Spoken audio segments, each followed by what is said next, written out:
Hello everyone, welcome back to my channel. आज की class में हम ड्रोसोफिला के अंदर डेवलपमेंटल बायोलॉजी को डिस्कस करेंगे कि किस तरीके से ड्रोसोफिला का जो भी डेवलपमेंट है वो होता है। वो सारी चीज़ें आज हम डिस्कस करने वाले हैं। So let's get started.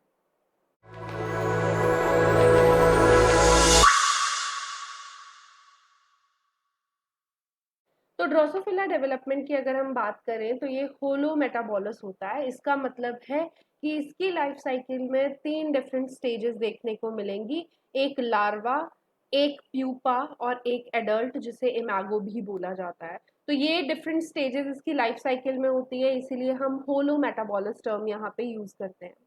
यहाँ पे एक चीज देखी जाती है कि एग्स जो है वो एक्टिवेट हो जाते हैं बिफोर फर्टिलाइजेशन। नॉर्मली हम ये देखते हैं कि जो भी एक्टिवेशन है वो होती है आफ्टर फर्टिलाइजेशन, बट यहाँ पे बिफोर फर्टिलाइजेशन ही एग्स एक्टिवेट हो जाते हैं। एंड स्पर्म्स की एंट्री कहाँ से होती है? तो माइक्रोपाइलर रीजन जो एग का होता है वहां से स्पर्म एंटर करता है। जो भी यहाँ पे एग्स होते हैं वो सेंट्रोलेसिथल होते हैं, वो भी आपको याद रखना है। ये क्या इन टर्म्स का मतलब होता है, ये सब के लिए मैं एक अलग वीडियो बनाऊंगी जहाँ पे आपको ये सारी टर्म्स के बारे में डिटेल में समझाऊंगी। तो वहां के लिए अभी इस टॉपिक को अभी हम रखते हैं। समझते हैं कि ड्रोसोफिला के अंदर डेवलपमेंट कैसे होता है। तो आप देख सकते हो इस तरीके का एग आपको देखने को मिलता है। इनिशियली इसके पास एक सिंगल न्यूक्लियस होता है, बट बाद में इसका न्यूक्लियस डिवाइड करता है और मल्टी न्यूक्लिएट इस तरीके का एक स्ट्रक्चर डेवलप होता है। इसके बाद ये सारे न्यूक्लियस जो होते हैं इनमें से most of the nucleus migrate करते हैं टूवर्ड्स द पेरिफेरल रीजन, बोल सकते हो आप, उस साइड पे माइग्रेट करते हैं। और पेरिफेरी पे जाने के बाद क्या होता है कि कुछ सेल्स इस तरीके से एक पोल सेल्स की तरह कुछ रीजन, पोलर रीजन बना देते हैं। ये पोल सेल्स जो हैं यही हैं जो जर्म सेल्स बनाने के लिए आगे जाके रिस्पॉन्सिबल होते हैं। अभी ये सारा मल्टी न्यूक्लिएट कंडीशन थी, बट अब हर एक न्यूक्लियस के अराउंड सेल मेम्ब्रेन जो है वो डेवलप हो जाती है, जिसकी वजह से इस तरीके का सेलुलर ब्लास्टोडर्म आपको देखने को मिलता है। तो ये जो लेयर यहाँ पे सेलुलर फॉर्म हो रही है इसी को हम ब्लास्टोडर्म बोल रहे हैं। अब बात आती है कि गैस्ट्रुलेशन यहाँ पे कब स्टार्ट होता है। तो गैस्ट्रुलेशन यहाँ पे मिड ब्लास्टुला ट्रांजिशन पे होता है। मतलब कि मिडल में जब ब्लास्टुला ट्रांजिशन शो कर रहा होता है उस टाइम पे गैस्ट्रुलेशन बिगिन होता है।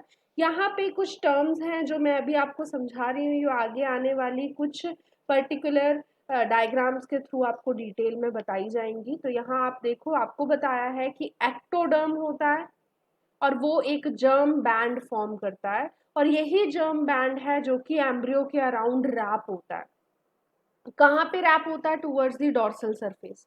और यही रिस्पॉन्सिबल है एंटीरियर पोस्टीरियर एक्सिस की फॉर्मेशन के लिए। अगर हम ड्रोसोफिला का बॉडी प्लान की बात करें तो 3 थोरैसिक सेगमेंट आपको देखने को मिलेंगे एंड 8 एब्डोमिनल सेगमेंट्स हैं जो कि आपको यहाँ देखने को मिलेंगे। थोरैसिक सेगमेंट्स जो यहाँ प्रेजेंट होते हैं उनके नाम होते हैं T1, T2 and T3। T1 prothorax होता है, T2 मीजो वाला होता है एंड T3 मेटाथोरेक्स होता है। एंड 8 एब्डोमिनल सेगमेंट्स भी हैं, इनके बारे में हम अभी हम आगे डिस्कस करेंगे। जो भी यहाँ थोरेसिक सेगमेंट्स मैंने आपको बताए T1, T2 एंड T3, ये अलग अलग रीजन्स को बनाने के लिए रिस्पॉन्सिबल होते हैं। फॉर एग्जाम्पल T1 लेग्स बनाता है, T2 लेग्स एंड विंग्स बनाता है एंड T3 लेग्स एंड हॉल्टर्स बनाने के लिए रिस्पॉन्सिबल होता है। कौन कौन सी जीन्स हैं जो ड्रोसोफिला की डेवलपमेंट के लिए रिस्पॉन्सिबल हैं? तो इनके नाम आपने बहुत बार सुने होंगे। मैटरनल इफेक्ट जीन्स जिसमें बाइकॉइड एंड नैनोज आती हैं, ये पोलैरिटी एस्टेब्लिशमेंट के लिए रिस्पॉन्सिबल होती हैं। गैप जीन्स जो कि फर्स्ट जाइगोटिक जीन्स है, क्योंकि मैटरनल इफेक्ट जीन्स पहले से मदर के थ्रू आती हैं, तो ये पहले से बिफोर फर्टिलाइजेशन प्रेजेंट होती हैं। बट जाइगोट में जो पहली बनती हैं, पहले एक्सप्रेस करती हैं, वो गैप जीन्स होती हैं। एंड गैप जीन्स जैसे कि आप समझ सकते हो ये एम्ब्रियो को बहुत ब्रॉड गैप्स में डिवाइड कर लेती है, ब्रॉड रीजन्स में डिवाइड कर देती है। एंड गैप जीन्स का जो भी फंक्शन है वो मैटरनल इफेक्ट जीन्स ही उसे डिटरमाइन करते हैं। तो आप ये जान सकते हो कि मैटरनल इफेक्ट जीन्स ने एंटीरियर पोस्टीरियर के बारे में बताया, पोलैरिटी एस्टैब्लिश करी। अब उन्हें ब्रॉड रीजन्स में डिवाइड करने के लिए गैप जीन्स आके काम करेंगी, जिनका नाम है हंचबैक, ओवरलैप वगैरह। ये कुछ एग्जाम्पल्स हैं गैप जीन्स के। नेक्स्ट आती है पेयर रूल जीन्स। ये सेगमेंटल प्लान बनाने के लिए रिस्पॉन्सिबल हैं, यानी ये एम्ब्रियो को फर्दर डिवाइड करती हैं 7 सेगमेंट्स में, तो टोटल 7 सेगमेंट्स डेवलप होते हैं। इसके अलावा सेगमेंट पोलैरिटी जीन्स आती हैं, तो हर एक सेगमेंट की बाउंड्री बनाने के लिए सेगमेंट पोलैरिटी जीन्स होती हैं, एंड ये एम्ब्रियो को 14 सेगमेंट्स में डिवाइड करती हैं। लास्ट जो आती हैं उनका नाम है होमियोटिक सिलेक्टर जीन्स, और ये सेगमेंट आइडेंटिटी के लिए रिस्पॉन्सिबल है कि कौन सा सेगमेंट क्या चीज़ बनाएगा, तो उसके आइडेंटिटी के लिए होमियोटिक सिलेक्टर जीन्स होती हैं। यहाँ पे आपको याद रखना है कि बाइकॉइड एंड नैनोज जो होती हैं उनका एक्सप्रेशन कहाँ होता है, तो उनके एमआरएनए का एक्सप्रेशन बाइकॉइड का इंटीरियर एंड नैनोज का पोस्टीरियर, ये इंपॉर्टेंट है याद रखना, इसीलिए स्टार से मार्क भी किया है मैंने। कुछ जब भी आप डेवलपमेंट देखोगे ड्रोसोफिला के एम्ब्रियो की, तो कुछ इस तरीके का स्ट्रक्चर आपको देखने को मिलता है। इसके अंदर ये है oocyte जो कि यहाँ लेबल किया गया है, ये है फॉलिक्यूलर सेल्स जो कि आप देख सकते हो, एंड ये है नर्व सेल्स जो कि आपको यहाँ दिख रहे हैं। तो ये जो नर्व सेल्स होते हैं यही हैं जो गर्किन नाम का एक प्रोटीन है जिसे प्रोड्यूस करते हैं। ये एक्चुअली टीजीएफ बीटा फैमिली से बिलोंग करता है, इन ट्रांसक्रिप्शन फैक्टर्स की फैमिली से बिलोंग करता है, एंड ये oocyte न्यूक्लियस तक पहुंचाया जाता है। तो एक्चुअल में नर्व सेल्स ने गर्किन प्रोटीन बनाया, बट ये oocyte के न्यूक्लियस तक पहुंचाया जाएगा, यहाँ पहुंचाया जाएगा। अब जैसे कि आप देख सकते हो यहाँ पे इसी चीज को oocyte को थोड़ा बड़ा करके दिखाया हुआ है, तो गर्किन प्रोटीन्स कुछ इस तरीके के होते हैं, वो oocyte के न्यूक्लियस के पास जाते हैं, और यहीं पे फॉलिक्यूलर सेल्स जो होते हैं उनके सरफेस पे कुछ रिसेप्टर्स होते हैं। इन रिसेप्टर्स को गर्किन रिसेप्टर या टॉर्पीडो बोला जाता है।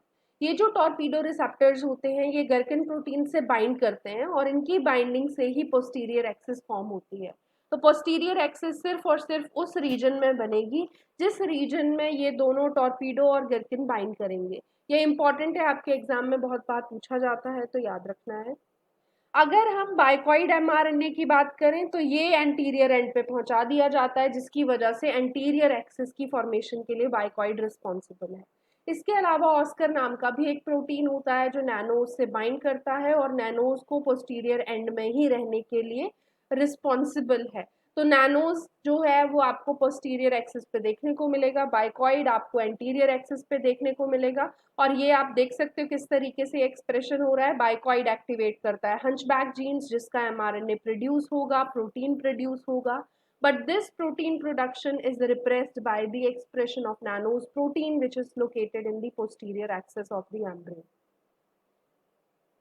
Last but not the least homeotic selector genes के बारे में हम डिस्कस कर लेते हैं। एक्चुअली इनमें जो होमियोटिक नाम आता है वो होमियोडोमेन की प्रेजेंस की वजह से आता है, and this homeodomain is responsible for the formation of particular structures inside the embryo.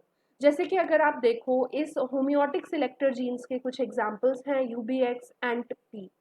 यूबीएक्स जो होता है इसे अल्ट्राबायोथोरिक्स बोला जाता है, तो एक्चुअली म्यूटेशन के बेसिस पे जीन्स का नाम दिया जाता है।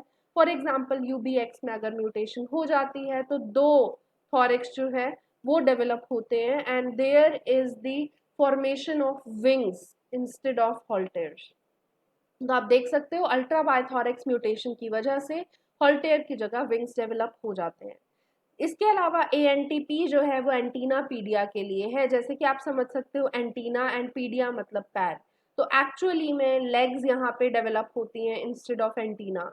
तो जहाँ पे एंटीना बनना चाहिए था वहाँ पे लेग्स डेवलप हो रही हैं, तो इस म्यूटेशन को एंटीना पीडिया बोलते हैं, इसी वजह से इस जीन का नाम एंटीना पीडिया रखा गया। आई होप कि आपको ड्रोसोफिला की डेवलपमेंट ढंग से समझ आई हो। अगर आपका कुछ भी डाउट होता है तो प्लीज़ कमेंट सेक्शन में मुझे ज़रूर बताना। Thanks a lot, bye bye.